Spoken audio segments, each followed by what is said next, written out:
प्राचीन काल में मनोहर नगर में एक ब्राह्मण रहता था। वो ब्राह्मण भगवती जगदम्बा का भक्त था। नित्य प्रति माता की पूजा अर्चना करता था। उस ब्राह्मण की अति संस्कारी तथा सुंदर सुमति नाम की कन्या थी। जब ब्राह्मण प्रतिदिन दुर्गा माता की पूजा कर हवन करता तो वह कन्या वहां उपस्थित रहती थी। एक दिन वह कन्या अपनी सहेलियों के साथ खेलती हुई पूजा में उपस्थित होना भूल गई। अपनी कन्या द्वारा की गई इस गलती से ब्राह्मण को उस पर क्रोध आया। क्रोध करके उसने अपनी कन्या से कहा, आज तुमने भगवती का पूजन नहीं किया, मैं तुम पर रुष्ट हूं। अब मैं तुम्हारा विवाह किसी कुष्ठ रोगी या दरिद्र व्यक्ति से करूंगा। पिता द्वारा कहे गए इन शब्दों से सुमति आहत हो गई और अपने पिता से बोली, मैं आपकी कन्या हूँ, हर तरह से मैं आपके अधीन हूँ। जिससे आपकी इच्छा हो मेरा विवाह उसी से कर देना, पर मुझे वही मिलेगा जो मेरे भाग्य में लिखा होगा। मुझे यह पूरा विश्वास है, जैसे अग्नि में घी डालने से अग्नि अत्यधिक प्रज्वलित होती है, उसी तरह बेटी द्वारा कहे गए इन वचनों से वो ब्राह्मण और अधिक क्रोधित हो गया और क्रोध की अग्नि में जलते हुए उसने अपनी कन्या का विवाह एक कुष्ठ रोगी से कर दिया और उसे विदा करते हुए बोला, हे पुत्री, अब तुम अपना कर्म फल भोगो। देखते हैं भाग्य के भरोसे रहकर तुम क्या करती हो। वो कन्या ऐसा पति पाकर दुखी थी, लेकिन उसने सोचा कि भाग्य के लिखे को कोई नहीं मिटा सकता। ऐसा सोचकर वह अपने पति के साथ वन में चली गई।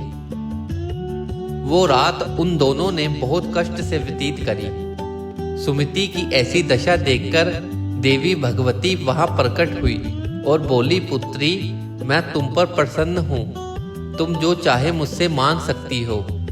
एकाएक अपने सामने दिव्य प्रकाश रूपी शक्ति को देख वो हाथ जोड़कर खड़ी हो गई और बोली, आप कौन हैं और मैंने ऐसा कौन सा पुण्य किया जिस वजह से मुझे आपकी कृपा प्राप्त हो रही है। उसके यह वचन सुन मां ने उसे कहा, मैं आदि शक्ति भगवती जगदम्बा हूँ। मैं तुझ पर तेरे पूर्व जन्म के पुण्य के प्रभाव से प्रसन्न हूँ। तू जो चाहे मुझसे मांग ले। कन्या ने हाथ जोड़कर माता से पूछा, माँ, मैं पूर्व जन्म में कौन थी और मैंने ऐसा क्या किया जो आपकी कृपा मुझे प्राप्त हुई। माता रानी बोली, सुनो, पूर्व जन्म में तुम एक निषाद अर्थात भील की स्त्री थी। तुम अति पतिव्रता और मुझ में आस्था रखने वाली थी। एक दिन परिस्थितियों के वशीभूत होकर तुम्हारे पति ने चोरी करी। चोरी करने से राजा के सैनिक उसके साथ साथ तुम्हें भी ले गए और ले जाकर कारागृह में डाल दिया। वहां तुम दोनों 9 दिनों तक रहे। वहां ना तुमने भोजन किया, ना जल ग्रहण किया। वह समय मेरे नवरात्रों का था और तुम पूरे 9 दिनों तक मेरी आराधना करती रही। कुछ भी ना खाने पीने के कारण तुम्हारे द्वारा मेरा व्रत हो गया।